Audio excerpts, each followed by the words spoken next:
नमस्कार सभी को।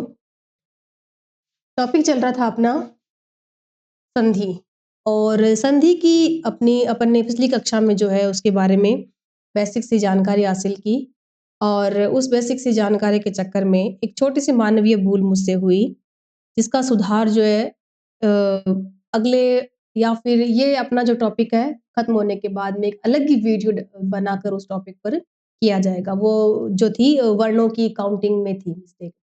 और अस बाकी स्वर जो थे वो डिटेल में टोटल 13 ही है। हाँ, मुख्य स्वर कह सकते हैं वो 11 है। जो अंतिम आपके अंग और अ है, वो अयोगवाह स्वर बिल्कुल है, लेकिन उन दोनों में भी आपका अंग जो व्यंजन में काउंट होता है और जो आपका अ, ये स्वर जो है अंत के ये और ये होते स्वर में ही गिना जाता है इनको, लेकिन ये अयोगवा स्वर जो है ये व्यंजन में गिना जाता है। जो इसको व्यंजन में कब बोला जाता है, ये जो अपना क, ख, ग, घ अंग है, वो यही है और ये विसर्ग है। बाकी ये स्वरों में ही गिना जाता है। अगर कहें कि कुल स्वरों की संख्या तो 13 ही होती है और अगर मुख्य स्वर कहे जाएँ तो 11 होते हैं। तो मेरे हिसाब से इस टॉपिक पर और जितनी भी अपनी वर्णावली है, वर्ण और टोटल उनकी संख्या, काउंटिंग, उच्चारण स्थान, उन पर एक अलग ही वीडियो जो है बनाया जाएगा और डिटेल में उसके बारे में जानकारी दी जाएगी। पिछले वीडियो में अपन ने जो जानकारी हासिल की थी वो लगभग बेसिक सी थी और टॉपिक संधि का था और बेवज़ह जो है उस टॉपिक को बीच में लाकर हालाँकि थोड़ी बहुत जो है कोशिश की गई थी स्वर व्यंजनों के बारे में जानकारी हासिल करने की, लेकिन उसमें अपन डिटेल से कुछ नहीं पढ़ा अपन ने। अपन को जो है अ, उ उच्चारण स्थान भी बेसिकली जो 6 टू 8 लेवल में कि भई मेन जितने उच्चारण स्थान है वही बताए गए थे। लेकिन एग्ज़ाम ऑफ व्यू की दृष्टि से सीधा-सीधा अपने को वहाँ पर ये तो नहीं पूछा जाता कि कंठ्य वर्ण कौन से हैं, तालव्य वर्ण। आजकल जो प्रश्न पूछने का पैटर्न है उसमें लगभग यूँ है कि अ, वर्ण दे दी जाता है और उस वर्ण का जो है कि टोटली जितनी भी उनकी सीक्वेंस बनती है, यानी कि सघोष वर्ण या फिर उन कंठ्य वर्ण, साथ में जितने भी उसके प्रश्न बनते हैं, वो एक ही लाइन में सारी जो सारी विशेषताएँ पूछ ली जाती है। तो अपने को तो उस व्यू से उसको पढ़ना है और उस तरीके से अपने को उसपे पढ़ने के लिए पूरा का पूरा जो वो टॉपिक है, लगभग पूरा उसपे 1 घंटे का वीडियो बनेगा। तो ये अपन को पहले संधि कंप्लीट कर लेते हैं और उसके बाद अपन उसपे चर्चा करेंगे क्योंकि अ, आपका संधि जो ये टॉपिक है वो भी बहुत बड़ा विषय है। ये बहुत बड़ा टॉपिक है। व्याकरण में सबसे बड़ा टॉपिक ही संधि है। आराम से इसकी 10-15 क्लासें जो है कंटिन्यू चलेगी। लगभग लास्ट में पढ़ते-पढ़ते बोर भी हो ही जाएँगे। ऐसा ये एक टॉपिक है। बाकी सारे टॉपिक तो 1-2 दिनों के मतलब अंतराल में ही खत्म होने वाले हैं। तो इसको अपन को डिटेल से पढ़ना है और कंपल्सरी भी है क्योंकि इसमें से 2-3 प्रश्न आराम से आते हैं और सभी नियमों को बड़ी बारीकी से जानना है। तो बिना किसी और टॉपिक का इसमें हस्तक्षेप किए अपने को केवल संधि के बारे में ही जानकारी हासिल करनी है। संधि के बारे में डिटेल से जानना है, इसके नियमों को डिटेल से जानना है और उसके बाद जैसे-जैसे मैंने कुछ एक एग्ज़ाम्पल तो यहाँ पर लिए ही है, जो पिछले एग्ज़ाम्स में आए हुए हैं और इसके अलावा भी जितने भी संधि पर रीट की लेवल से ही नहीं, जितने रीट सेकंड और फर्स्ट और सेकंड ग्रेड में जितने भी संधि से जुड़े हुए जितने भी अपन के प्रश्न बन सकते हैं या फिर जो पिछले एग्ज़ाम्स में आए हुए हैं, वो सभी कलेक्ट करके जो है लास्ट में अपन इसके जो है वो सारे प्रश्नों को अपन देखेंगे।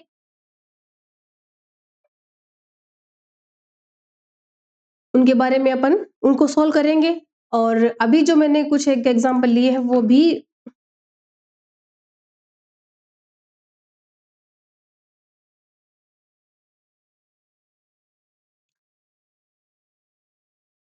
परीक्षा की दृष्टि से इम्पोर्टेंट है।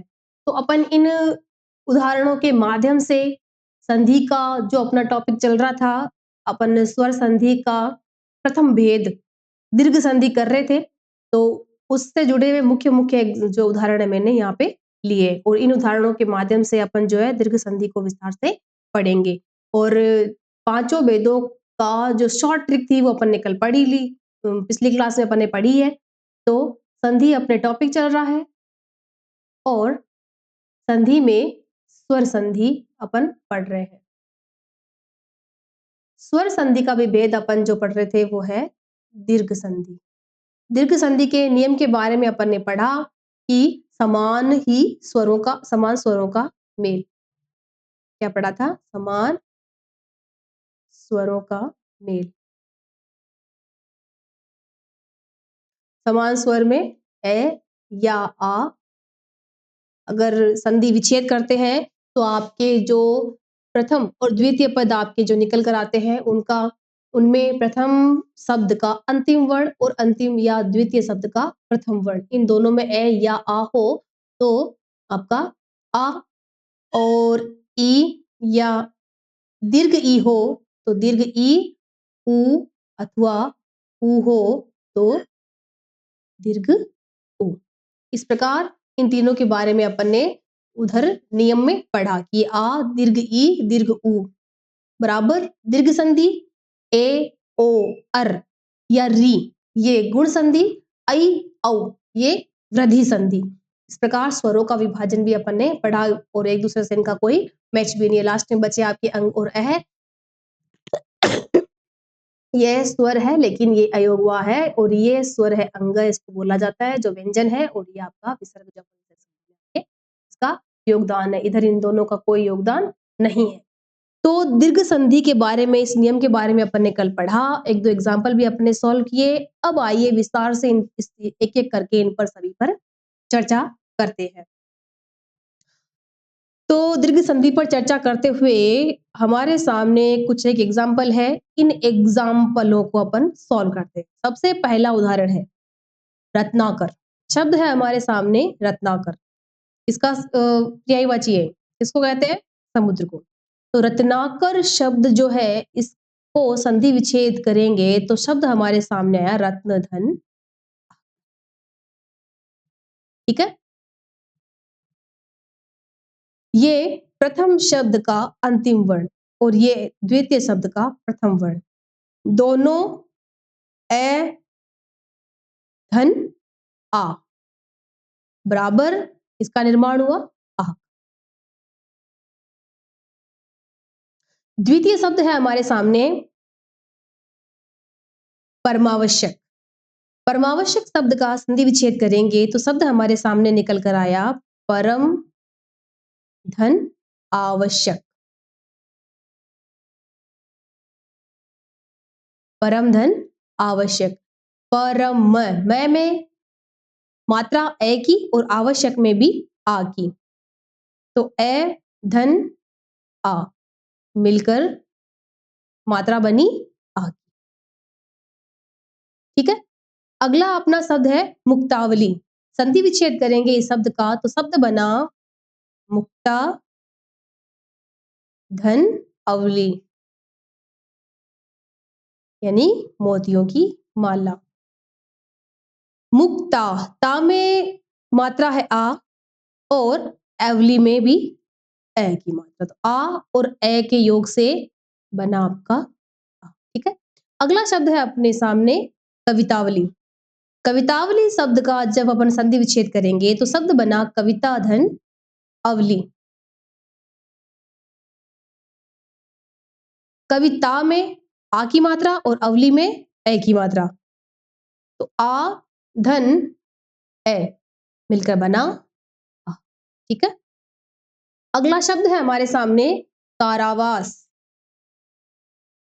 कारावास शब्द का संधि विच्छेद करेंगे तो शब्द बना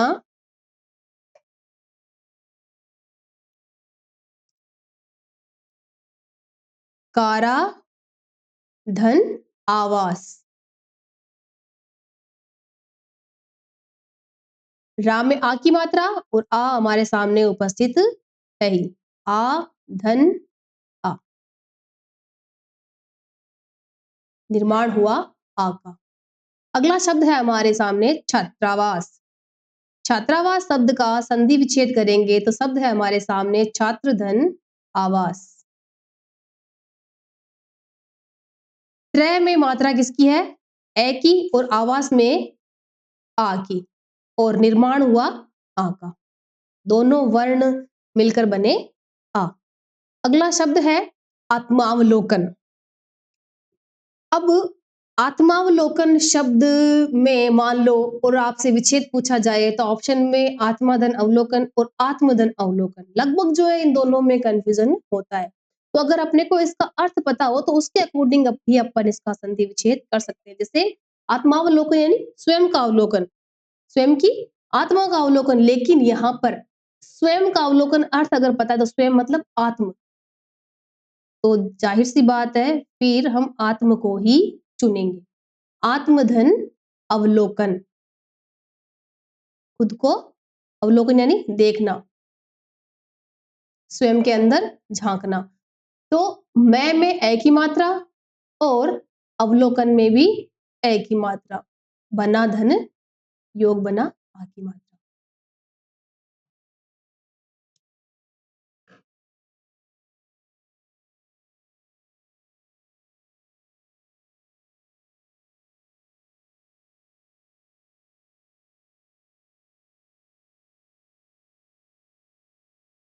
इसमें जो है अपने को सबसे बड़ी ध्यान रखने योग्य बात है वो है संधि विच्छेद तो लगभग जो है क्या पता आ ही जाए, सबसे बड़ा खेल जो है मात्राओं का।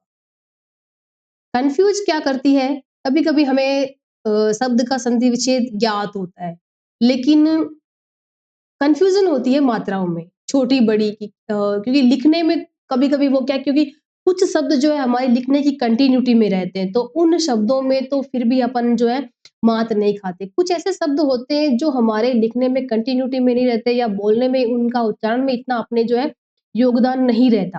तो ऐसे शब्दों की मात्राएँ जो होती है वो हमें कन्फ्यूज़ कर देती है कि यहाँ छोटी आएगी या बड़ी आएगी। तो उन मात्राओं की वजह से क्या है कि अपन जो है मात खा जाते हैं। तो जो रिहर्सल है अपनी वो लगभग संधि विच्छेद के साथ-साथ अपनी मात्राओं पर भी जो अपनी पकड़ आवश्यक होती है। रिहर्सल इनकी भी। मात्राएँ अगर आपकी कंप्लीट शब्दों में सही है तो आप बिल्कुल भी इस चीज़ को लेकर कन्फ्यूज़ नहीं होंगे। डायरेक्ट ऑप्शन में आपका हाथ वहीं जाएगा या आपकी नज़रें वहीं जाएगी जो ऑप्शन में सही आंसर है। तो ये चीज़ ऐसी बात नहीं है कि हम भी कोई बहुत महारत हासिल किए हुए हैं, गलती तो इंसान से हो ही जाती है, तो ये गलतियाँ हम भी करके आए हुए होते हैं। तो ये चीज़ जो है स्पेशली इस पे जोर देना चाहूँगी कि जो मात्राएँ हैं, वो अपने को कंप्लीटली जो है सही पता हो। अगला शब्द है अपना द्राक्षास्व, द्राक्षारिष्ट मतलब जैसे कोई अंगूर से बना हुआ कोई टॉनिक या कोई पेय पदार्थ। तो इसका अगर संधि विच्छेद करेंगे तो शब्द हमारे सामने निकल कर आया द्राक्षा धन आसव। क्ष में मात्रा है आ की और आसव में भी आ। आपका आ और योग भी आ, ठीक है। अगला है द्राक्षारिष्ट, द्राक्षा धन अरिष्ट।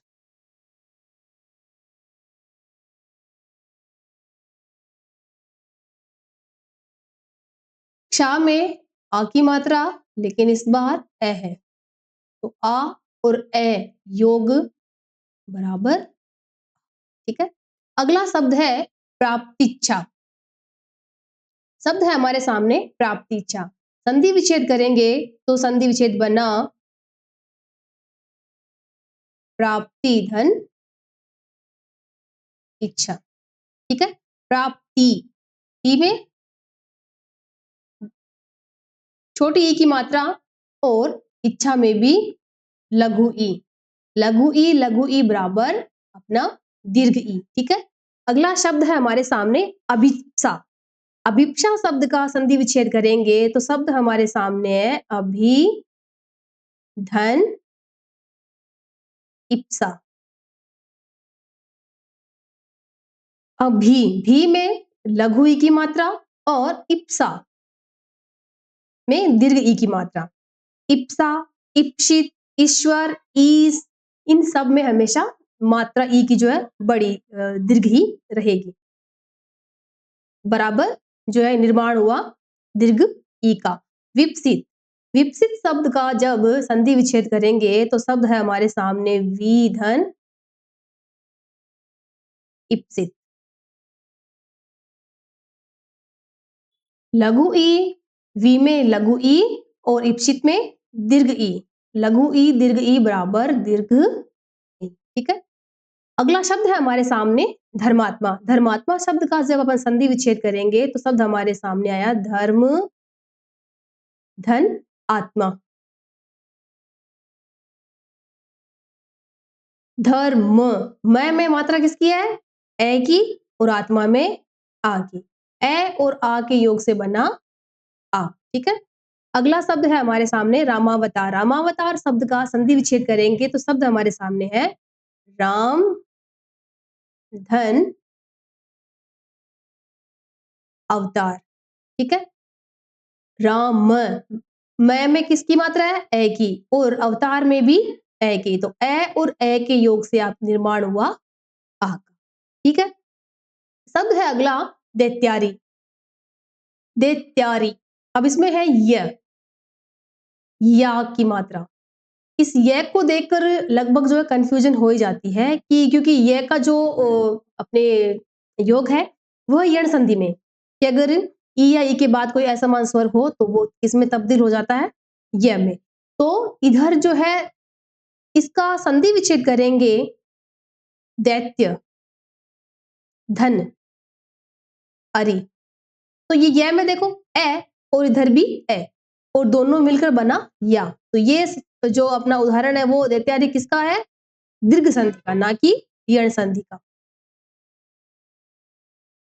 क्योंकि हो सकता है उसको द्वितीय धन अरि हो जाए, ऐसा नहीं होगा। दैत्य धन अरि, दानवों का शत्रु, दैत्यों का शत्रु। तो ए धन ए के योग से बना आ। अगला शब्द है हमारे पास में आज्ञानुपालन। आज्ञानुपालन का जब संधि विच्छेद करेंगे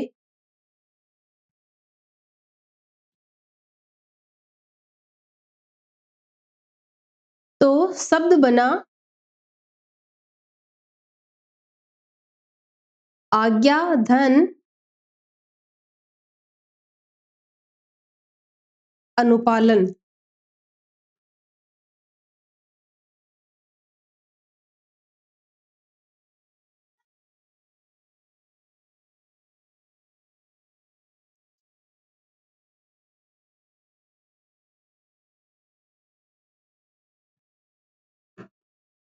आज्ञा धन अनुपालन। आज्ञा में मात्रा आ की और अनुपालन में ए की। आ धन ए के योग से निर्माण हुआ आ का। ठीक है। अगला शब्द है हमारे सामने, एग्जाम्पल है विद्याधन। तो विद्याधन का जब अपन संधि विच्छेद करेंगे तो शब्द हमारे सामने आया विद्याधन अध्ययन। ठीक है। आ और ए निर्माण हुआ आ का। ठीक है। अगला शब्द है हमारे सामने सूर्यास्त। सूर्यास्त शब्द का जब अपन संधि विच्छेद करेंगे तो शब्द हमारे सामने आया सूर्यधन अस्त। सूर्यधन अस्त, य में मात्रा है ए की और अस्त में भी ए। इस प्रकार ए और ए के योग से निर्माण हुआ आ का। अगला शब्द है वर्षांत। वर्षांत शब्द का जब संधि विच्छेद करेंगे तो शब्द हमारा बना वर्षा धन अंत। वर्षा, शा में कौन सी मात्रा है? आ की और अंत में ए की। इस प्रकार ए और आ और ए के योग से निर्माण हुआ आ का।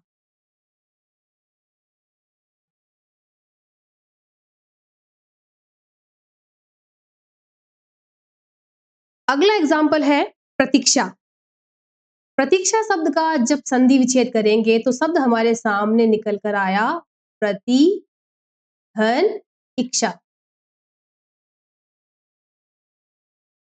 प्रतिधन इच्छा। प्रति, ती में किसकी मात्रा है? ई की और योग दीर्घ ई का। ई और ई मिलकर क्या बने? दीर्घ ई। ठीक है। अगला शब्द है रजनीश। रजनीश शब्द में रजनी धन ईश, रात्रिका ईश्वर रजनी, नी में मात्रा किसकी है? ई की, यानी दीर्घ ई और दीर्घ ई, योग दीर्घ ई, ठीक है। शब्द है हमारे सामने महेंद्र। देखिए, एक है महेंद्र और एक है महेंद्र, लगभग समान से लग रहे हैं और कंफ्यूज करने वाले भी है। यहां पर है मात्रा ए की और यहां पर है ई की, तो अपन ने जो शॉर्ट ट्रिक पढ़ी थी ए, यानी कि गुण संधि। अब वो शब्द मान लो प्रश्न में एक ही पूछा जाए और आपके जो ऑप्शन है वहां पर एक हो महाधन इंद्र, एक हो महीधन, कंफ्यूजन वहां होती है कि महेंद्र होगा या महेंद्र होगा। तो ये कंफ्यूजन दूर करने के लिए महेंद्र का अपने को गुण संधि का नियम पता होगा कि जब ए का निर्माण कैसे हो रहा है और ई का निर्माण कैसे हो रहा है, इनका जब योग और इसका विभाजन पता हो तो इनमें कंफ्यूजन बिल्कुल भी नहीं होगी। तो महेंद्र का विभाजन कैसे होगा? महाधन इंद्र, आ और ई के योग से ए का निर्माण हो रहा है, लेकिन महेंद्र महेंद्र में होगा महीधन इंद्र, समान ही स्वरों का योग हो रहा है, महीयन पृथ्वी, तो इधर ई लेकिन यहाँ आ और ई और फिर ए, तो महेंद्र का होगा महाधन इंद्र और महेंद्र का महीधन इंद्र। ये एग्जाम्पल है गुण संधि का और ये आपके दीर्घ, ठीक है। तो ये भी कंफ्यूज कर, समान शब्द लगभग कंफ्यूज करने वाले भी होते हैं इसमें, जैसे कि अपन आगे पढ़ेंगे प्रतिसंधि, उसके भी कुछ एक अपवाद ऐसे हैं जो उन अपवादों को छोड़कर जो है गुण संधि भी बाकियों में लागू होती है। तो वो बात बीच में माफी चाहूंगी कि बीच में जब कोई बात आ जाती है याद, तो फिर उस चक्कर में अपन टॉपिक से भी कभी कभी थोड़ा सा भटक जाते हैं, तो वो चीज उसी पे सॉल्व करेंगे, उसी में देखेंगे। अभी अपन को दीर्घ संधि ही कंप्लीट चलनी है, ठीक है। तो महेंद्र, यहां पर मही धन इंद्र, महेंद्र दीर्घ ई और लघु ई, योग बना दीर्घ ई, ठीक है। अब अपन ने ए और ई वाले काफी एग्जाम्पल पढ़े, बात आती है उ और ऊ के निर्माण की। तो शब्द है हमारे सामने भानुदय। विच्छेद करते समय भानु धन उदय, ठीक है। लघु उ लघु उ बराबर दीर्घ उ, भूर्ध्व यानी कि पृथ्वी का उठा हुआ भाग, विच्छेद करेंगे तब भी भूधन ऊर्ध्व,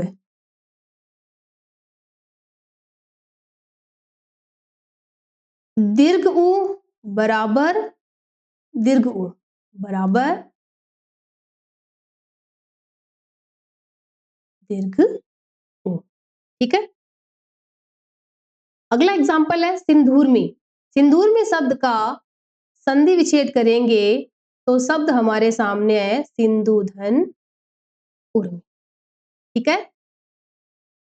उ धन उ बराबर दीर्घ उ।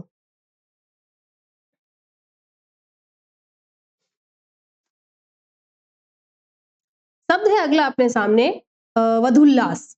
वधुल्लास शब्द का संधि विच्छेद करेंगे तो शब्द हमारे सामने निकल कर आए वधु धन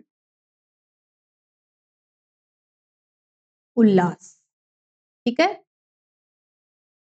धू में दीर्घ ऊ की मात्रा और उल्लास में लघु ऊ की मात्रा, योग बराबर दीर्घ उ। अगला शब्द है गुरुपदेश। तो जब संधि विच्छेद करेंगे तो गुरु में मात्रा किसकी आ जाएगी? छोटे ऊ की, और उपदेश तो आपका दीर्घ ऊ और सॉरी लघु ऊ योग लघु ऊ बराबर दीर्घ उ। ये गुरुपदेश। शब्द है हमारे सामने अगला सुक्ति। अच्छी उक्ति, अच्छी लाइन। विच्छेद करेंगे तो शब्द निकल कर आया सूधन उक्ति।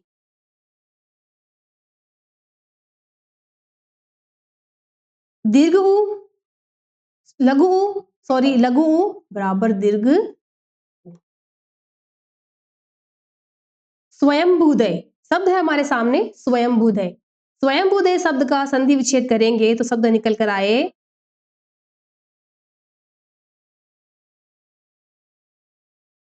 स्वयंभू धन उदय।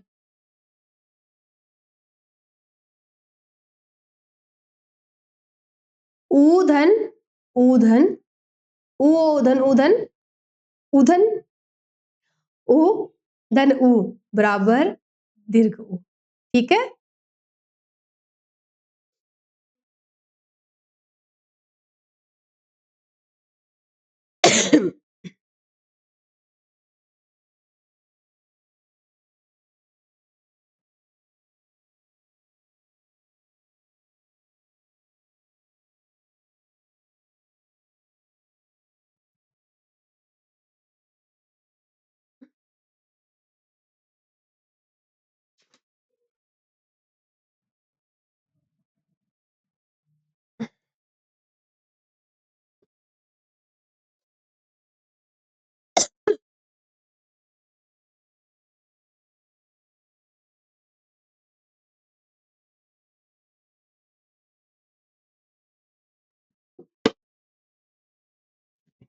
अगला शब्द अपन लेते हैं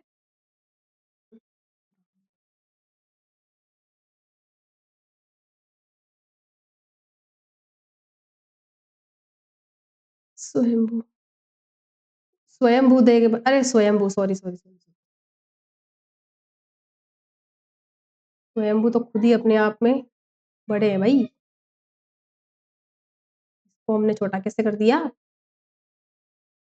स्वयंभू धन उदय, तो ये दीर्घ ऊ।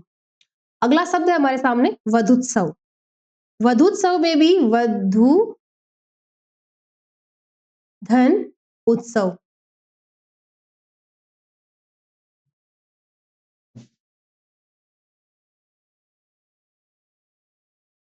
वधु में भी हमेशा ऊ की मात्रा बड़ी ही रहेगी, तो दीर्घ ऊ धन लघु ऊ बराबर दीर्घ ऊ।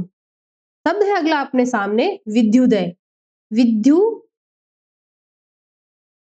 संधि विच्छेद करेंगे तब ये मात्रा लघु आएगी। विद्यु धन उदय। लघु ऊ धन लघु ऊ बराबर दीर्घ ऊ। ठीक है। साधुपदेश विच्छेद करेंगे तब साधु धन उपदेश।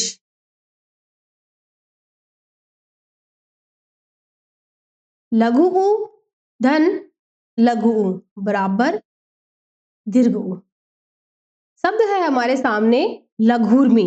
लघुर्मी शब्द में बड़ी ऊ की मात्रा, लेकिन जब इसे विच्छेद करेंगे तब ये लघु वाकई में लघु हो जाएगा। लघु धन उर्मी। और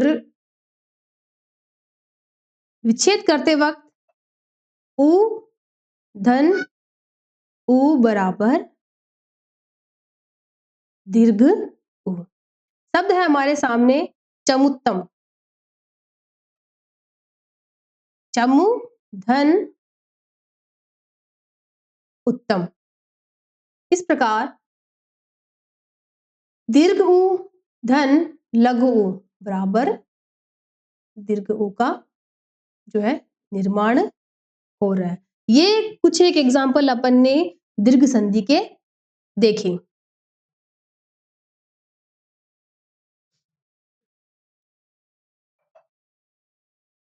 इसके अलावा जैसे एक और याद आ रहा है मुझे, जैसे अपन ने भूर्ध्व देखा तो भूष्मा, शब्द बन सकता है। तो भू, धन, ऊष्मा, भूमि की ऊर्जा या ऊष्मा, गर्मी, तो इसमें भी दीर्घ ऊ, लघु ऊ बराबर दीर्घ ऊ का निर्माण हो रहा है। ये दीर्घ संधि के बारे में इन एग्जाम्पल्स के माध्यम से अपन ने इसके बारे में पढ़ा। अब आगे चर्चा करते हैं, नेक्स्ट स्टेप लेते हैं अपन वृद्धि संधि का।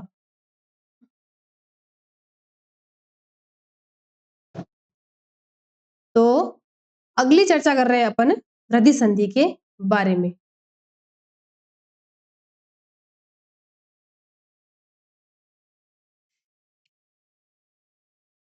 वृद्धि संधि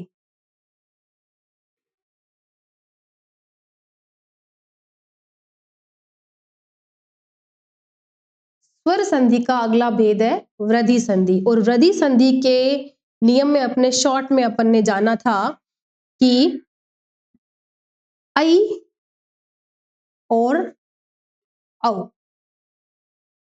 इन दो स्वरों का रोल है। अब ये ऐ और औ क्या है, स्वर इनका निर्माण कैसे हो रहा है। तो जब अपन कोई शब्द हमारे सामने हो, संधि विच्छेद जब अपन करते हैं, तो मान लो ए जो आपका प्रथम शब्द है उसका अंतिम वर्ण ए या आ, धन,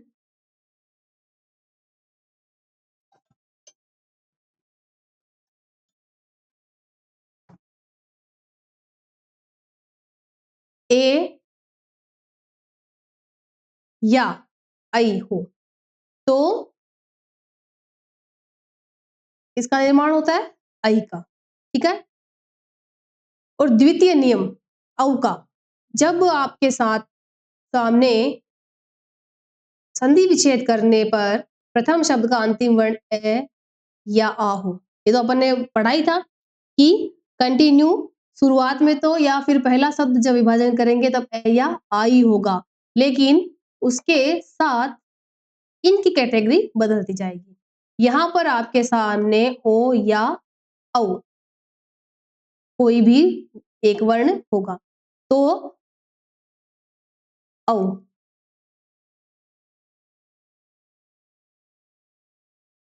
यानी कि संधि विच्छेद करते वक्त आपके सामने शब्द प्रथम शब्द का अंतिम वर्ण ए या आ और द्वितीय शब्द का प्रथम वर्ण ए या ऐ हो, तब तो ऐ का निर्माण होता है। और औ में प्रथम शब्द आपका जो उसका अंतिम वर्ण ए या आ, उसका द्वितीय शब्द औ अथवा औ हो, तो ए या आ के साथ अगर ओ अथवा औ का मेल हो तो औ का निर्माण होगा। ये ए और औ है जो मुख्य है। इसके अलावा कुछ एक अपवाद भी है आपके, आपने पढ़ेंगे अपन आगे अर, जो ए और री के योग से, एक है आर, रित, ये जो उपवाद है वो अपन ने इसमें पढ़ेंगे, या इसके जो उदाहरण है वो अपन ने वृद्धि संधि में पढ़ेंगे। ठीक है। तो एक बार मुख्य जो नियम है उसके बारे में चर्चा कर लेते हैं। तो चलिए इसके बारे में चर्चा करते हुए अपन एग्जाम्पल लेते हैं आगे।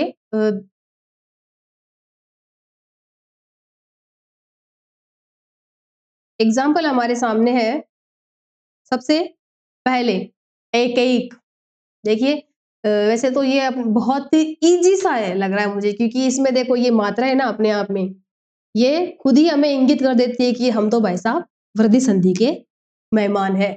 तो देखिए ये देखिए दीर्घ ऐ की मात्रा, ऐ की मात्रा, ऐ की मात्रा, ऊ की मात्रा, सॉरी ऐ की मात्रा, औ औ औ औ, तो ये मात्राएं अपने आप में मुख्यतः तो 90% तो ये यहाँ पर ही अपना मामला सॉल्व होता है कि शब्दों को देखते ही पता चल रहा है कि ये किसके उदाहरण है, ये वृद्धि संधि के उदाहरण है। बस इनका विभाजन हमें आना चाहिए। पर इनके अलावा कुछ एक एग्जाम्पल ऐसे हैं जो लगभग अपवादों की कैटेगरी में आते हैं, वो अपन लास्ट में उनको भी सॉल्व करेंगे।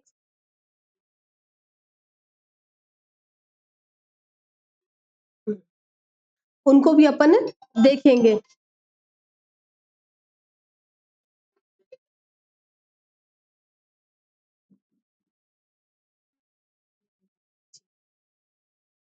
एक-एक, एक एक-एक शब्द का जब संधि विभाजन करेंगे तो शब्द हमारे सामने निकल कर आया एक धन एक, ठीक है? एक क, कै में ए और इधर ये ए, तो आपका ए और ए, ये मिलकर बने ऐ, ठीक है? अधेव, अध्य, धन, एव, ध्य में ए की मात्रा और एव ए है, तो ये बना आपका ऐ, ठीक है?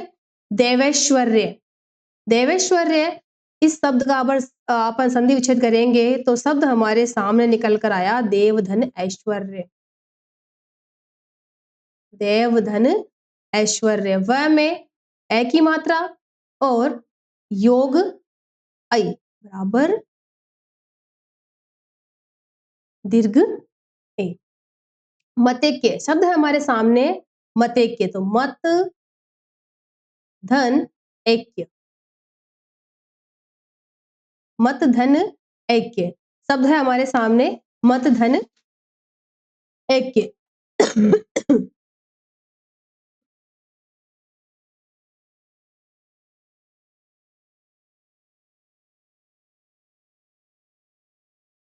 त में ए की मात्रा और ऐक्य में की मात्रा और बना आपका,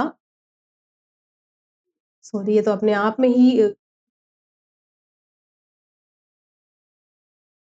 इन सब पे मैंने मात्राएं दीर्घ लगा दी।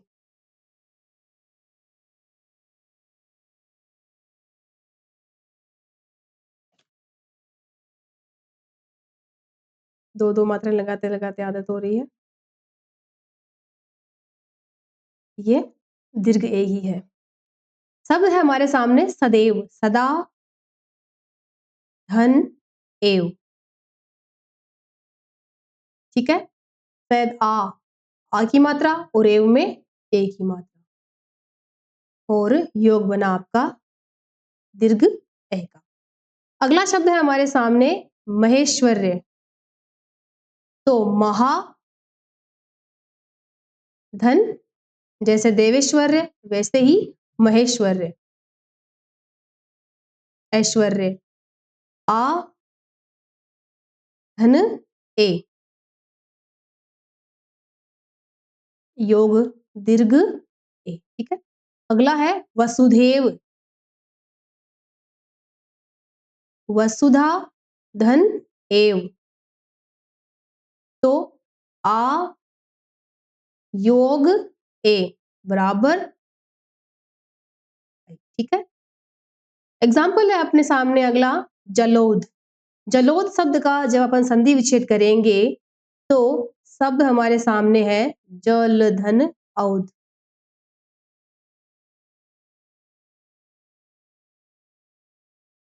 अ धन औ के योग से बना औ,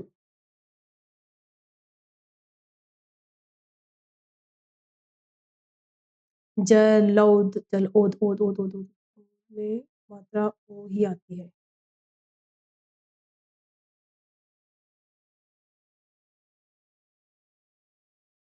ओध में मात्रा छोटे सॉरी ओध ही आएगा, औध नहीं होगा।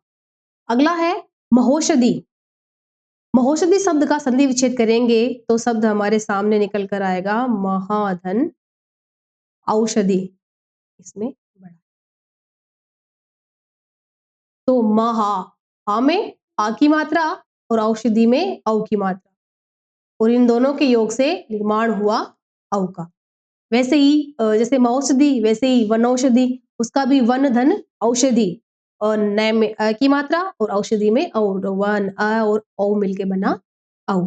अगला है महोज, महोज शब्द का संधि विच्छेद करेंगे तो शब्द हमारे सामने निकल कर आया महाधन ओज, ठीक है? आ और ओ के योग से निर्माण हुआ औ का।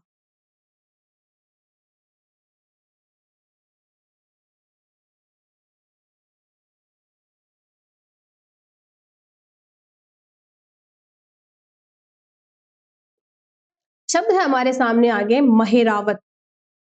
महिरावत शब्द का संधि विच्छेद करेंगे तो शब्द हमारे सामने आया महाधन एरावत।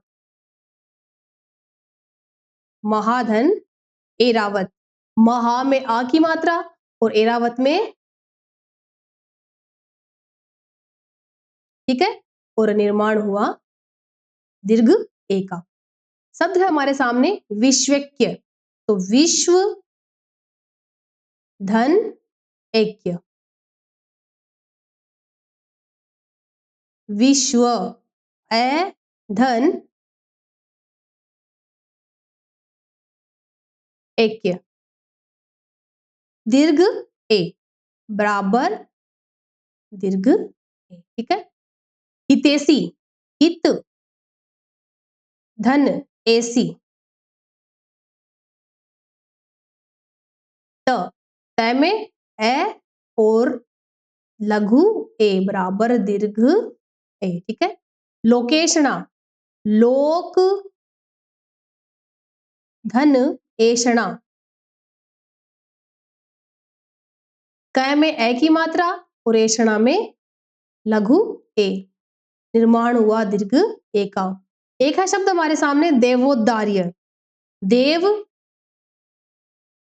धन औदार्य। शब्द बना और उसके बाद में निकल कर आया अ धन ओ बराबर औ, ठीक है। इस प्रकार ये अपने कुछ एक शब्द है जिनके माध्यम से अपन ने वृद्धि संधि के बारे में भी जाना। ये मुख्य मुख्य शब्द मैंने लिए। इनके अलावा कुछ एक अपवाद भी है। अपवादों में सबसे पहला अपवाद, चलिए अपवाद भी ले ही लेते हैं, या विशेष नियम जिन्हें अपन कहेंगे विशेष नियम।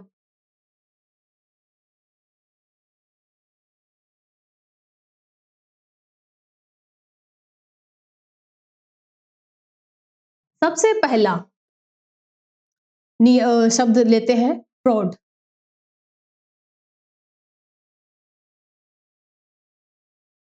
प्रौढ़ शब्द ये अपवाद है वृद्धि संधि का। इसका निर्माण लेकिन इस प्रकार होता है प्रधन ऊड से। अब अपन आगे पढ़ेंगे ए और ऊ से निर्माण किसका होता है, ओ का, जो कि गुण संधि का नियम है। लेकिन यहां पर ए और ऊ के योग से औ का निर्माण हो रहा है, जो कि अपवाद है इसका वृद्धि संधि का।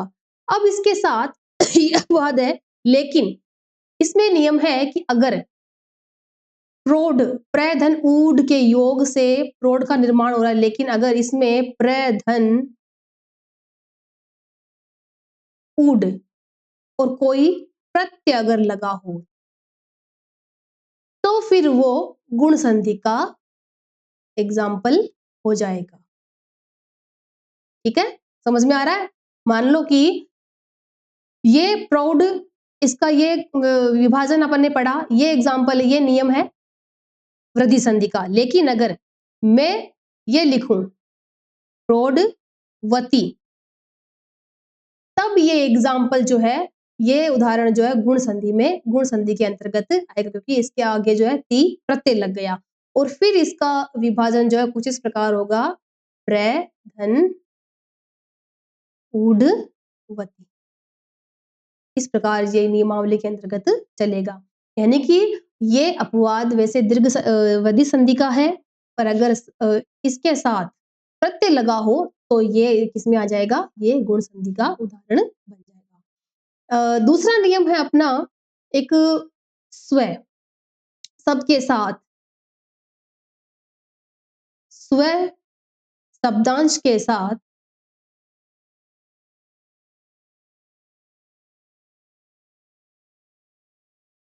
अगर इर, इरी या इरिणी शब्द लगे हो, शब्द हो, तो वह भी वृद्धि संधि के अंतर्गत ही आएँगे।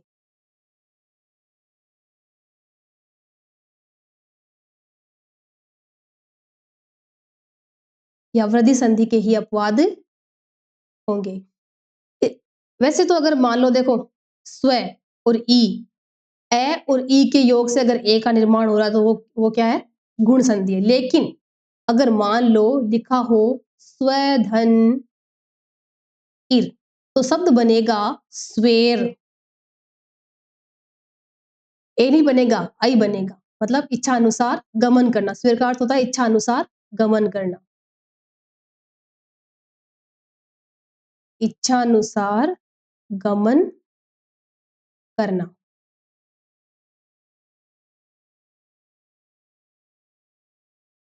स्व शब्दांश के साथ अगर इरी शब्द लगा हो तो बनेगा स्वेरी। इसमें होगा इच्छा अनुसार गमन करने वाला व्यक्ति, मतलब पर्टिकुलर पुल्लिंग। गमन करने वाला व्यक्ति यानी कि पुल्लिंग। और स्व के साथ इरीणी शब्दांश अगर आया हो तो शब्द बनेगा स्वेरिणी। ठीक है, यानी कि इच्छानुसार गमन करने वाली स्त्री। इधर आ जाएगा स्त्री, ये पुल्लिंग और ये स्त्रीलिंग। तो ये ए और ई के योग से तो ए का निर्माण होता है, लेकिन ये अपवाद है दीर्घ संधि का। स्व के साथ अगर इर, इरी और इरिणी का शब्दांशों का अगर प्रयोग हो तो वो किसके एग्जाम्पल है? वो आपके वृद्धि संधि के। अन्य अपवादों में एक और अपवाद याद आ रहा है, रीत का। अगर ए या आ के बाद यदि तीसरा अपवाद है, यदि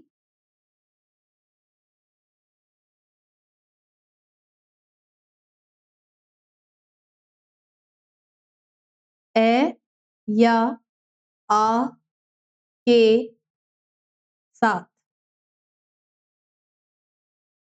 रित का प्रयोग हो रहा हो, रित का प्रयोग हो और कंप्लीट सेंटेंस अपने को कर्ण तत्पुरुष का आभास करा रहा, मतलब उसमें कर्ण तत्पुरुष समझ में आ रहा हो, जैसे विच्छेद करते वक्त, या फिर शब्द में कर्ण तत्पुरुष हो, तब तो वो होगा वृद्धि संधि का एग्जाम्पल। इसके अलावा अगर कर्ण तत्पुरुष ना हो, बाकी सारे कर्ण तत्पुरुष को छोड़कर अन्य सभी, तब वो होंगे गुण संधि के एग्जाम्पल। तो ये भी एक अपवाद है। ए या आ के साथ इसका प्रयोग हो रहा हो और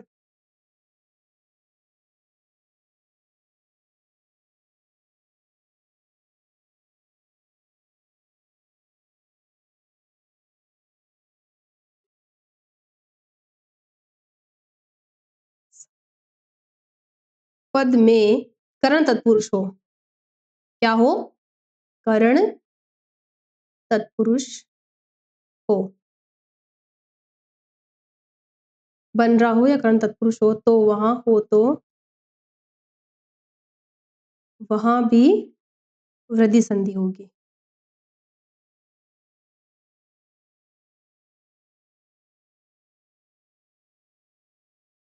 जैसे एग्जाम्पल लू मैं, सुखार्थ। कर्ण का मतलब के लिए, किसी भी चीज के सुख के लिए, और इसका संधि विच्छेद करेंगे तो शब्द हमारे सामने निकल के आएगा सुख धन आर्थ। ठीक है, सुखार्थ, दुखार्थ, या फिर पीपाशार्थ, पीपासार्थ। ये शब्द भी अपने आप में कुछ एक ही है, तो वो अपन याद करने के लिए इनको रट भी सकते हैं, क्योंकि बहुत ज्यादा एग्जाम्पल नहीं है इनके, तो 3 4 5 को छोड़ के। पिपाशा धन आर्थ, पिपाशार्थ। शब्द है हमारे सामने बुभुक्षार्थ। बु, भुक, क्षार्थ, बु, भु, क्षार्थ, बुभुक्षा, बु, भुक, क्षा, धन, आर्त।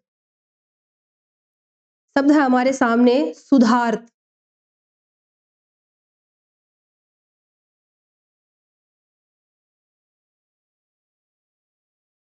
सॉरी ये आर्त नहीं होगा, यहाँ रित होगा, मैं ऊपर लिख चुकी हूँ पहले और फिर भी यहाँ आर्त कर रही हूँ। आर्त का तो जो है ये उच्चारण समझ में आ रहा है बीच में, आर्त जैसे बोल रहे आर्त, सुखार्त, तो ये रित का प्रयोग हो रहा है, तो सुख धन रित, पिपाशा धन रित, बुभुक्षा धन रित, सुधा धन रित। इस प्रकार और एक अन्य एग्जाम्पल है त्रिशार्थ। त्रिशार्थ तो त्रिशा धन रित है ही गिने चुने एग्जाम्पल इनके, तो ये अपवाद की कैटेगरी में आते हैं। अन्यथा आ, री और योग जो है गुण संधि होती है, लेकिन अगर ए या आ री के साथ प्रयोग हो रहा है और उस शब्द संपूर्ण पद में या शब्द में हमें करण तत्पुरुष समझ में आ रहा है, तो वो अपवाद जो है किसका होगा, वृद्धि संधि का होगा। इसके अलावा अन्य कोई भी समास है वो समास है, सॉरी, तत्पुरुष करण तत्पुरुष को छोड़कर अन्य सभी समास, अन्य सभी तत्पुरुष समास जो है गुण संधि के एग्जाम्पल होंगे। ठीक है, अगला अपन पढ़ेंगे गुण संधि। बहुत ये गुण संधि बार बार बीच में आए, तो अगला टॉपिक अपना होगा गुण संधि।